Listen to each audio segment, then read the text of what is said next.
Bonjour mes chers collègues, permettez-moi d'intervenir sur la question du développement des transports à mon tour, qui est une priorité pour la municipalité, avec la création mardi dernier de l'association pour le prolongement de la ligne 9, en présence des autres collectivités et des associations d'usagers, je crois que nous avons franchi un pas décisif pour défendre le prolongement de la ligne 9 jusqu'à l'hôpital de la Boissière. Le maillage du territoire de Montreuil par un réseau efficace de transport public accessible à tous doit être une priorité. Nous le savons, sur ces questions qui impliquent une mobilisation financière conséquente, où parfois les égoïsmes locaux sont facteurs de blocage et de statu quo, nous avons besoin d'un fort volontarisme politique et d'une force de conviction pour faire aboutir ces projets. Aujourd'hui, réunir les communes limitrophes, le département et l'établissement public territorial était un préalable, car aucun projet de prolongement ne pourra aboutir sans une action conjointe. Cela a été le cas pour le prolongement de la ligne 11 où la bataille a été longue. Avec l'événement d'inauguration évoqué par le maire et les premiers travaux de la ligne 11 le 10 décembre prochain, nous constatons concrètement que la révolution des transports est en marche et qu'elle concerne enfin, après des décennies de statu quo, les territoires les plus populaires.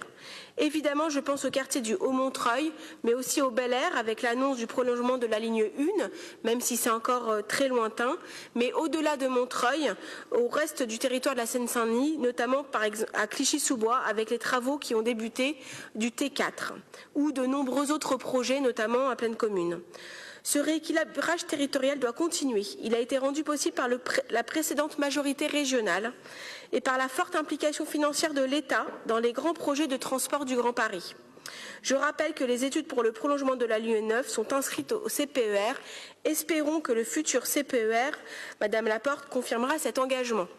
J'ai parlé de révolution des transports à dessein, reprenant une expression récemment employée par Valérie Pécresse, qui semble avoir oublié que pour inaugurer des débuts de travaux, voire même livrer de nouveaux équipements de transport en 2016 ou en 2017, il fallait que ceci ait commencé il y a plusieurs années, car construire un métro, ça prend du temps, lorsqu'elle était elle-même dans les rangs de l'opposition.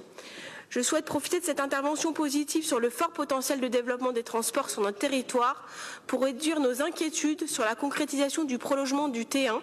Madame Laporte, c'était pour vous, mais vous partez.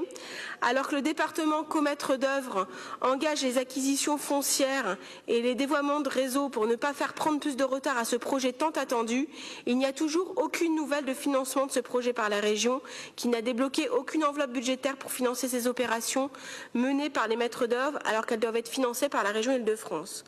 Quand bien même celle-ci a annoncé une étude pour faire plaisir au maire de Noisy-le-Sec, pourtant désavoué par ailleurs par ses électeurs lors des élections régionales, il est temps que la région sorte de l'ambiguïté et permette à ces travaux de s'engager pleinement. Finalement, quand j'entends tout à l'heure Madame Laporte, je me dis que vous n'en voulez pas de ce rééquilibrage territorial.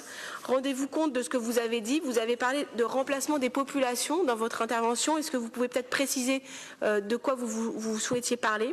Au lieu de vous opposer au développement du logement social à Montreuil, battez-vous auprès de vos amis qui dirigent des villes qui n'atteignent pas les pourcentages de logements sociaux légaux. Pour revenir à la question des transports, nous devons, sur ces questions essentielles pour les habitants de Montreuil, être ensemble mobilisés aux côtés du maire et de son adjointe au transport, Catherine Pilon. Chaque génération d'élus a une responsabilité pour réduire encore et encore les inégalités territoriales qui touchent les habitants les plus éloignés des équipements publics. Nous le savons, il est coutume de dire que tout commence par l'éducation, mais nous pouvons aussi affirmer que tout commence aussi par les transports. Ils déterminent aussi l'accès à l'emploi, aux loisirs, à la culture et sont un formidable atout pour désenclaver et améliorer le cadre de vie des habitants. Je vous remercie. Merci.